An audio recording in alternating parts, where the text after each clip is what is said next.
upon learning of his true love's death. My husband, who was on our honeymoon cruise, leapt overboard, ending his life. It was then that I realized he had never truly let go of Effie Langley. Reborn into our youth, he decisively pulled his hand from mine and strode towards Effie. I watched them leave, then turned away. From that moment on, our lives became two parallel lines, never to intersect. A decade later, we met again at a gala in H-City. He had become a new elite among the socialites, with Effie affectionately clinging to his arm as they made their entrance. Seeing me accidentally wander into the event, he couldn't help but advise me. Stop fixating on me. Even if you wait 10 years, I still won't love you. I ignored him, pulling my son out from a corner where he was sneaking some cake. His eyes suddenly reddened, and he gripped my hand tightly. How dare you try to provoke me on purpose? Didn't you once say you'd only love me in this lifetime? Ding! This novel reminds you to click the subscribe button in the bottom right corner to read the complete novel. I never imagined I would encounter Alvin Cutler again in this lifetime. At an elite soiree in H-City, he stood among the crowd with Effie Langley on his arm. His smile was elegant and noble, showing no trace of his former youthful awkwardness. Those surrounding them wore ingratiating smiles and spoke in flattering tones. Young Mr. Cutler, your future is truly limitless. To secure a county-level project at such a young age. And this must be your beloved. What a striking couple you make, the envy of us all. Effie gazed at Alvin affectionately and said in a gentle voice, We're planning to marry at the end of the year. You're all welcome to attend the wedding if you're free. Another round of congratulations followed, then someone asked, I heard you've been together for 10 years. Why are you only getting married now? I was curious about this too. In my previous life, Alvin loved Effie so much he was willing to die for her. After being reborn, he immediately broke up with me. I thought they would marry right after graduation, but surprisingly they weren't even engaged yet. Hearing this question, a barely perceptible stiffness flashed across Alvin's face. He quickly covered it with a smile. A man must establish himself before settling down. I wanted to give Effie the best life possible. He looked at Effie, his eyes brimming with tenderness. In my previous life, when we were together, I had asked him many times when we could get married. It wasn't until his family pressured him that Alvin reluctantly agreed to be with me. It turns out that love and indifference can be so obvious. I was about to turn and leave when I caught sight of a small figure from the corner of my eye. My body instinctively followed. Crash! Champagne spilled all over the floor. The waiter holding the tray looked at me with obvious displeasure. Where did you come from? Are you blind? His voice was loud enough to draw the attention of those nearby. Seeing my face, Alvin was taken aback. Mabel Shaw, what are you doing here? I apologized to the waiter, explaining, I'm here looking for someone. Someone curiously asked Alvin, Mr. Cutler, do you know her? Alvin's hand tightened on his champagne flute, his gaze becoming solemn. Yes, just an ex-girlfriend. Someone nearby blurted out. You've been together for 10 years, I thought you and Miss Effie were each other's first love. The smile on Effie's face faded slightly. She took Alvin's hand and said dismissively. We were young then, we broke up briefly after an argument. Who hasn't taken a wrong turn when they were young? Alvin remained silent, his gaze passing over me to the waiter. Put the damages on my tab. Let her go. He stood there, his expression calm. Apart from our initial encounter, he didn't spare me a single extra glance. It seemed he wanted to draw a clear line between us in front of Effie, distancing himself from this wrong turn in his past. The waiter hurriedly pushed me towards the exit. Mr. Cutler is being kind, cleaning up your mess. But don't let it happen again. He glanced at my wrinkled pajamas with disdain. This isn't a place for the likes of you. Get out quickly. I shook off his hand and explained politely. I'm here to find someone. Once I do, I'll leave on my own. The waiter scoffed, rolling his eyes. I've seen plenty like you trying to climb the social ladder. What makes you think you have the right to be at a party like this? If you don't leave now, I'll call security. Wait, Alvin's voice came from behind him. He looked at me and sighed, saying reluctantly, She's here to see me. Let me talk to her. Effie stood beside him, possessively holding his shoulder as if to mark her territory. Mabel Shaw, Effie and I are about to get married. Anyone with a shred of decency wouldn't come looking for their ex at a time like this. Alvin's expression darkened as he advised me. Stop obsessing over me. Even if you waited 10 years, I still wouldn't love you. My relationship with you was just a mistake. Now that I have the chance to correct that mistake, I hope you can move on from the past. Effie looked me up and down, her eyes filled with mockery. I can understand why you'd come looking for Alvin. After all, he's a well-known businessman now, and there's no shortage of people trying to curry favor with him. Perhaps my wrinkled pajamas gave her confidence, as Effie continued haughtily. You're a graduate from a prestigious university, how did you end up like this? If I were you, I'd be too ashamed to show my face in public. Alvin frowned, taking out his phone with a hint of impatience in his voice. If you feel I wronged you when we broke up, I can compensate you now. Is £500,000 enough? His fingers moved on the screen for a moment before suddenly freezing. You've deleted me from your contacts? I was a bit puzzled, not understanding why his reaction was so strong. Deleting an ex from your contacts after a breakup is quite normal, isn't it? Moreover, I had someone at home who was particularly jealous. If he knew I still kept my ex-boyfriend's contact information, he would surely make a fuss about it. Wasn't it you who said you hoped I wouldn't come looking for you after we broke up? I asked. Alvin's face turned cold. He looked like he wanted to say something but held back. I added in a calm tone. There's no need for the breakup fee either. I don't need it. After these consecutive setbacks, Alvin's expression worsened. He said coldly, "What are you playing at? If I didn't see how down on your luck you are now, I wouldn't even bother talking to you." Effie, who was standing nearby, immediately tried to soothe him gently. Oh, come on, she's a graduate from a top university after all. Seeing her in such a pitiful state, we might as well help her out. Effie, you're still so kind-hearted. In my opinion, why bother with a woman like her? Look at how shabby she is, she should just get lost. His tone was contemptuous, seemingly forgetting that 10 years ago, he was in an even worse state than I was now.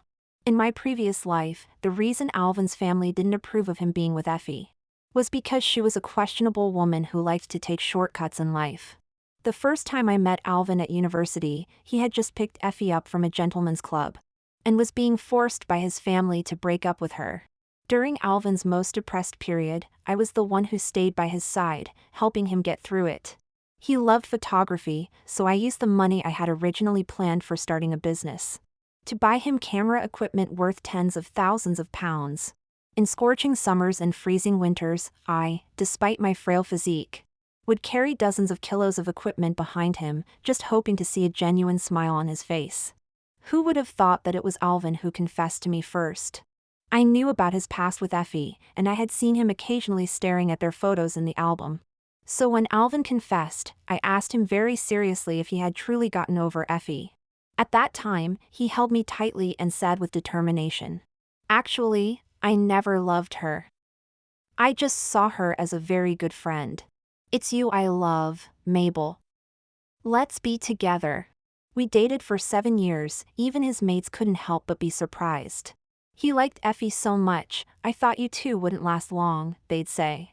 But what no one knew was that Alvin had countless times refused to answer my questions about marriage in private. "Mabel, I'm against marriage. Isn't it good for us to just be like this forever?" he'd say. It wasn't until Alvin's parents started pressuring him about marriage that he agreed to get married. During our honeymoon, news came that Effie had been in a car accident. He jumped off the cruise ship, leaving only a suicide note. In the note, it was full of love for Effie, without a single word for me. At the end, he wrote in blood, "Effie, in this life I only want to love you. Now, I'm coming to find you." My love for him turned to ashes in that moment. So when Alvin wanted to break up with me after my rebirth, I didn't stop him. Because I knew it was unstoppable. Watching them get back together, I deleted all of Alvin's contact information, thinking I'd never have the chance to see him again in this life. But I didn't expect to encounter them here. I wanted to leave, but Effie wouldn't let it go, insisting on humiliating me in front of everyone. You're not even worthy of talking to me. Look at how you're dressed, it's embarrassing enough. How about this, I'll introduce you to work as a waitress here. If you learn to serve people well, you could make a 5-figure salary per month. Someone nearby, wanting to please her, added with a grin. This is a hotel in the prime location of H City. Being able to work here would be a stroke of luck for you. Hurry up and thank Miss Langley. Surrounded by people and unable to leave, I said reluctantly. Thank you, but I already have a job. It's photography. As soon as the word photography came out, Alvin immediately looked at me.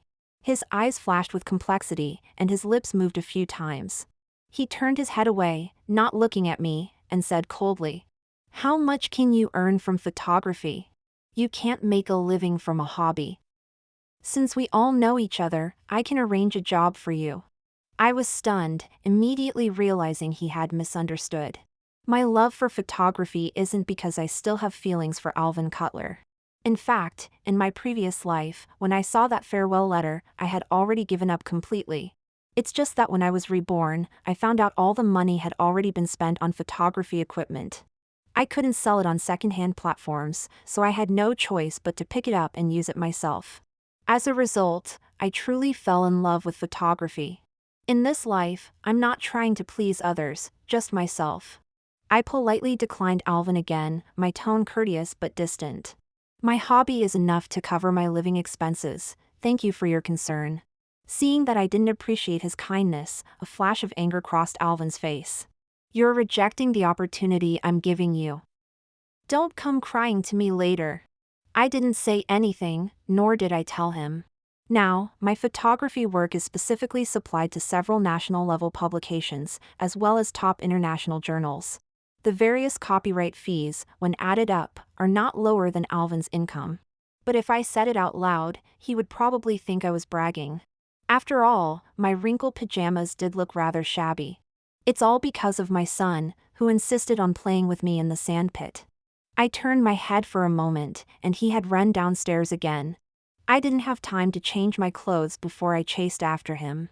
I was just looking for an excuse to leave when the waiter from earlier seemed to notice something. He pointed at my clothes and said, "Balenciaga?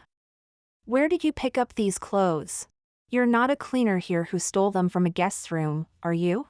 I couldn't help but frown. Can't these clothes be my own? Effie Langley snorted with laughter, mocking. Your own? Can you afford them? What rich person would dress so casually like you and run around? She pretentiously covered her nose. So dirty, you probably wore them without washing after stealing them. Alvin looked at me, his brows almost pinched enough to kill a fly. Mabel Shaw, have you really sunk this low? Do you still want to be stubborn? I didn't want to deal with them, so I spoke directly to the waiter. If you really think I've stolen something, you can call the police right now. I knew he saw Effie's dislike for me and wanted to step on me to please her. Sure enough, his arrogance immediately deflated, and he muttered. If it weren't for the VIP guest at the hotel today, and we're afraid you people might disturb them, I would have called the police already. Effie's eyes lit up, and she quickly chimed in. It must be the Mr. Lowther, right? I heard he's here in H City with his family, staying at this hotel. Alvin nodded, his eyes revealing a look of anticipation. It would be great if we could get the Lowther family's support for the project our company is working on. The words Mr. Lowther were like water splashed into a pot of oil, immediately sparking a wave of discussion. Isn't the reason we came to this hotel reception today to meet Mr. Lowther? This whole building belongs to his family. I heard he got married and had a child in his early 20s. I wonder which heiress he married. As everyone was discussing, the lobby manager ran in, sweating profusely, with a team of people following behind him. Has anyone seen a 7-year-old boy here, about this tall? The manager wiped his sweat, his gaze urgently searching the hall. Someone quick-witted, seeing such a commotion, immediately guessed what was happening. Is it the young Master Lowther? I heard he's just 7 years old this year. The reception guests became enthusiastic, hurriedly searching everywhere. After all, if they found him, there would be a chance to connect with the Lowther family. Alvin and Effie also joined the search, no longer paying attention to me. I looked at the chaotic hall and walked straight to the dessert area. Sure enough, I found my son under the table, his face smeared with cream. I extended my hand with a stern face. Come here. My son was startled and clung to the table leg, refusing to let go. I won't come. Just as I was about to pull him over, Effie appeared out of nowhere, righteously blocking my way. Mabel Shaw, what are you doing?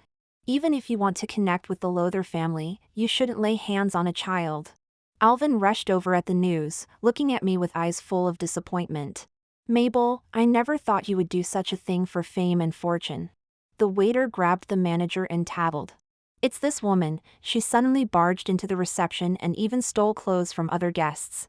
The manager's face immediately turned cold, calling for security.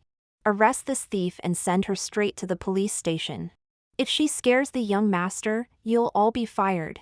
A hint of triumphant smile flashed in Effie's eyes. She bent down and put on a kind face for the Lowther's young master. Come here to me, I will protect you. My son ignored her completely. To everyone's astonishment, he carefully reached out to hold my hand. Mummy, sorry, I know I was wrong. I twisted his ear and said coldly. Have you forgotten what the dentist said? You've got cavities and you're still sneaking sweets. Seeing him wince in pain, Effie Langley quickly scolded me. If he wants to eat, let him. What right do you have to control him? I replied calmly, I'm his mother. Why shouldn't I have the right? Effie suddenly realized what our son had just called me. She fell silent, her gaze darting between me and the boy. I let go of his ear, and he immediately clung to me, trying to appease me. Mom, I only had a little bit. It won't cause cavities. His face, covered in cream, smeared all over my clothes. I pushed him away in disgust and said irritably, wait until your father finds out. We'll see how he deals with you.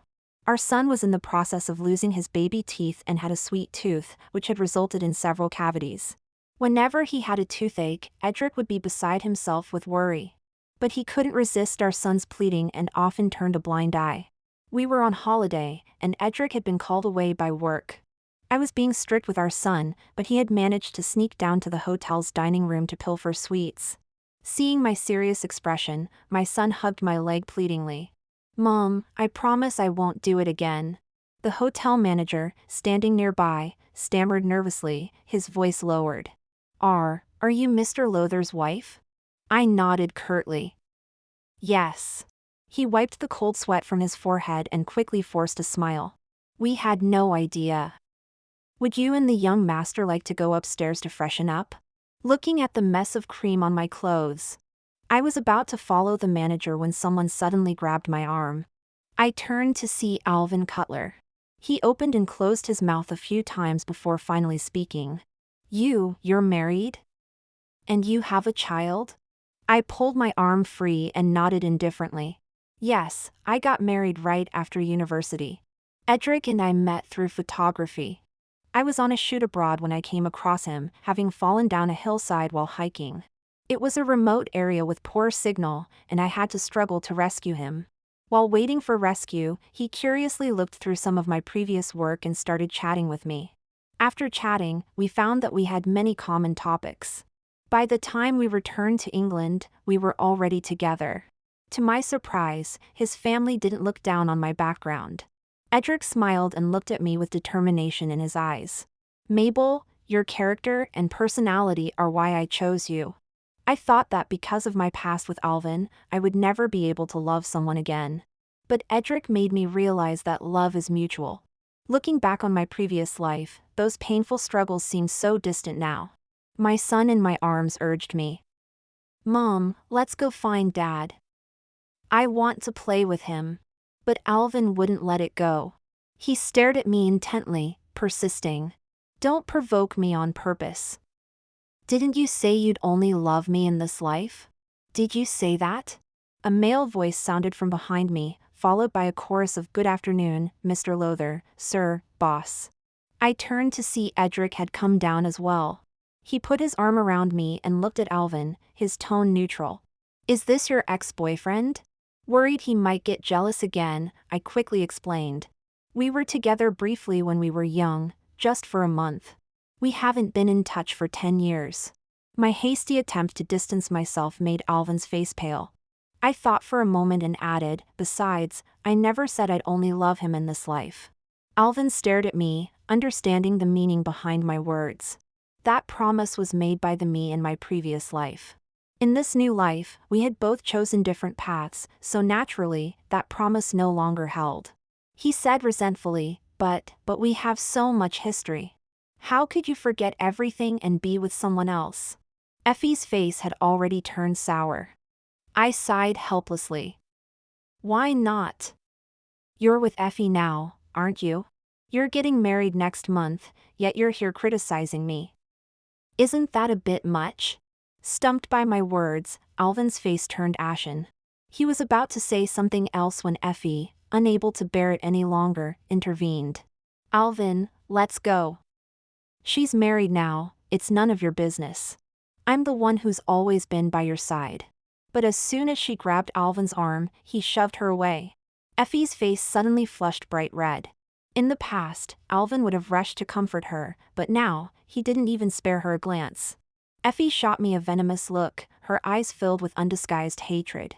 Edric smirked, looking Alvin up and down, and spoke slowly. So you're her ex-boyfriend? TSK.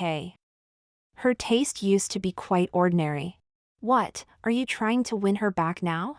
Alvin's face turned pale, and he hurriedly tried to explain, no, I raised my hand to cut off what he was about to say. Alvin, what happened between us is in the past. I have a family now, and you have someone who loves you. I wish you happiness. The last 4 words hit Alvin like a sledgehammer, leaving him stunned. He stared at me blankly, tears streaming down his face. Mabel, have you really forgotten our past? I can't believe it. We were together for so long, and you loved me so much. Edric Lothar's displeasure became increasingly evident. He let out a cold laugh. A month? How long is that? Longer than the time we've been married? I knew Alvin was referring to our previous life, where I had stood by his side for 10 years. But Edric wouldn't believe any of this if I told him. I shook my head, interrupting Alvin. I haven't forgotten. I've let go. I don't care anymore. In this life, we've both chosen different paths. That just proves those memories aren't important. I threw his own words back at him. Alvin, why are you so obsessed? What we had is long over. As soon as I finished speaking, Alvin's eyes turned red. I had no interest in continuing the conversation with him. Just as I was about to step forward, I heard Edric speak in a leisurely tone. I heard someone accused my wife of being a thief and wanted to take her to the police station. The waiter, shoulders trembling, hurriedly apologized. It was my mistake for judging wrongly. I misunderstood your wife. I sincerely apologize to both of you. He bowed so low his head nearly touched the ground, all his previous arrogance gone. After dealing with the waiter, Edric turned to Effie Langley. You wanted to offer my wife a new job, to work as a maid in my hotel? Should I thank you on Mabel's behalf? He curled his lip, his tone laced with sarcasm. Mabel's annual royalties are over £1 million. Can you afford to pay her that much? Effie forced a smile and retreated into the crowd. I was only joking. Please don't take it seriously. The other guests at the party lowered their heads under Edric's gaze. Those who had joined in mocking me earlier now didn't dare to breathe, afraid of being remembered by Edric. Having done all this, Edric finally looked at me, raising an eyebrow. I understood his meaning. He was standing up for me. Holding our son with one arm, I wrapped the other around his waist, speaking affectionately. Thank you, darling. I'm not upset anymore. Alvin tried to follow, wanting to say something, but stopped in his tracks under Edric's sharp glare. Back upstairs, Edric quickly called for someone to clean up our son and me. He then opened his phone and had his assistant order a new set of clothes for me. He grumbled, these judgmental people, the moment I'm not around, they dare to belittle you like this. I think I need to throw out all your clothes that cost less than 6 figures. I felt a bit helpless and stopped his attempt to spend money. I'm often out and about for location scouting. I can't wear expensive gowns all the time. Simple, durable, and easy to wash clothes are fine. Edric looked displeased, but after some thought, he suggested, "Then let me get you a new car. Would you prefer a Maserati or a Maybach?" I shook my head, realizing that today's incident had upset him quite a bit. Over the years, Edric has been very good to me. Some who know my background thought that after marrying Edric, I'd become his full-time housekeeper, always bowing and scraping. After all, marriages with such a disparity in social status are often unequal. In reality, Edric has always respected me and valued my career. When he's not busy with work, he even travels with me, letting me teach him photography. Our relationship is no different from any other happy couple in the world. Especially today, after seeing Alvin, I'm more certain than ever that I won't regret my choice. I thought that dinner party would be the last time our paths crossed with Alvin Cutlers. Little did I know, during a photography trip, I would encounter him again. Alvin was wearing a white t-shirt today, looking clean and bright in the sunlight, reminiscent of his university days. Upon seeing me, he immediately stood up. "Mabel, I knew you'd come here," he said, his eyes filled with anguish and conflict. "You clearly haven't forgotten the past. You still love me, don't you?" I instinctively took 2 steps back, glancing around. Only then did I realize this park was the one we used to frequent together. I had chosen this location for lakeside shots, as it was nearby. I never expected Alvin to be here as well. It seemed as though he had been deliberately waiting for me. I felt a headache coming on, unsure why he still hadn't given up. "Alvin, what's in the past is in the past. I don't understand why you're seeking me out now," I said. "How many times do I have to tell you that I don't love you anymore? Why won't you believe me? Are you trying to force me to say I love you? And then what? I divorce Edric, you break up with Effie, and we get back together?" As soon as the words left my mouth, Alvin stepped forward urgently. "Of course we can. We absolutely can get back together." I was truly stunned this time. I had thought Alvin was just fixated on the past, feeling uncomfortable that the girl who had followed him for 10 years was no longer fawning over him. I never imagined he actually wanted to reconcile. I took 2 steps back, frowning as I spoke. "Have you lost your mind? In your previous life, you died for Effie. In this life, you're with her, and now you're saying you want to break up." "Mabel, I've wronged you," Alvin said, his face etched with pain. He continued in a low voice. "Yes, as soon as I was reborn, I chose to find Effie. But after being with her, I realized I don't love her as much as I thought I did. In fact, she's brought up marriage many times, but I've never agreed. I've always remembered our unfinished honeymoon from our previous life." Hearing him mention our past life, I calmly replied, "I remember you left a note saying you only wanted to marry Effie in this life." Alvin hurriedly responded, "But I regret it now. I don't want to be with her. If I could do it all over again, I wouldn't leave you. Mabel, can we start over? This time, I promise I'll be completely devoted to you. I won't ever make you sad again." His confession sounded ridiculous to me. You want to start over again, but being reborn once is already a blessing from above. "Alvin, we're adults now. We need to take responsibility for our choices." I looked into his eyes and said softly, "I don't regret anything in this life. I don't regret separating from you, I don't regret marrying Edric, and I don't regret pursuing my own life." Alvin protested, "I'm the one with 10 years of memories with you. My love isn't any less than Edric's. Why do you insist on choosing him?" I smiled and asked him, "We have 10 years of history, but do you know what I like to eat? What I'm allergic to? What's my favorite color? What games do I enjoy playing?" With each question, Alvin's face grew paler. I sighed. "Alvin, you say you love me, but what do you love about me? During those 10 years we were together, I always followed behind you, sacrificing my own needs to please you. What you loved was my unconditional, self-sacrificing love." I held up my camera, showing it to him. "In this life, I'm no longer living for others, but for myself. Edric loves the complete, true me." After that incident, Alvin never bothered me again. Edric Lother, however, inquired about it several times, seemingly quite concerned about this ex-boyfriend of mine. He's always been the jealous type. I reported to him about the encounter in the park that day, and had to spend quite a while comforting him before we could move past it. Not long after, I heard the news of Alvin's company going bankrupt. Only then did I learn that Effie Langley had been hiding her gambling addiction from him. Effie had always had various bad habits, and once she had money, she became completely out of control. Alvin was very indulgent with her, and even at her request, he handed over the company's finance department to her. This handover led to disaster. People had long been eyeing this uncouth, simple-minded nouveau richer, setting up schemes specifically targeting her. That time, after arguing with Alvin because of me, she went straight to the casino. In a drunken state, she lost all the money she had on her. Afraid of Alvin finding out, she misappropriated company funds to try and win the money back. But in a casino, how could there be any chance of winning it back? Not only did she not win, but she lost everything completely. It wasn't until the company's cash flow was cut off that Alvin discovered this. But by then, it was too late. Moreover, because he and Effie had already registered their marriage, these debts became their joint marital debts. When I accompanied Edric to a party, I heard people talking about this, and the audience sighed in sympathy. Alvin was considered a talented young man, successful at a young age.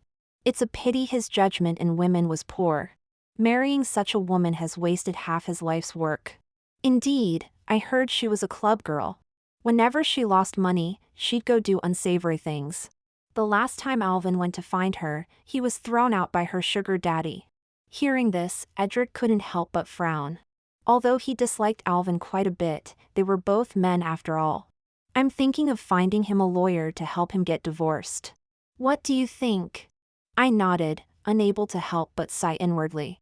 Having chosen a new path in life, only to end up with such a result. Alvin's regret must be growing rather than diminishing. After Effie's sugar daddy beat Alvin half to death once again, the lawyer finally won the divorce case. Alvin ended up in the hospital. After recovering in the hospital, Alvin wanted to see me, but Edric sneered. Wasn't I the one who helped him? Why does he insist on seeing you? When we went to the hospital together, Edric didn't give him a friendly look. I helped you with the divorce case, but don't expect us to pay your debts for you. Alvin lowered his head in embarrassment, hesitating for a long time before mustering the courage to say to Edric, "Thank you. What I did before was wrong. I should have kept my distance from Mabel. I won't ask Mabel to get back together with me anymore." He closed his eyes briefly, but still said those words. "I know that the person she loves now is you." I was slightly taken aback, not expecting that after all this, he had finally understood. "It's good that you can let go of the past." Alvin forced a smile, the bruises on his face not yet faded, making the smile particularly bitter. People are always like this, not cherishing what they have, only realizing it when they've completely lost it. I always chase after what I can't have. First it was Effie, now it's you. Now I understand, this time, if one of us two can find happiness, that's good enough. After saying this, he turned and left. Edric glanced at me and said nonchalantly, "Not going to see him off?" I hugged him and chuckled softly. "I only know to cherish the one in front of me."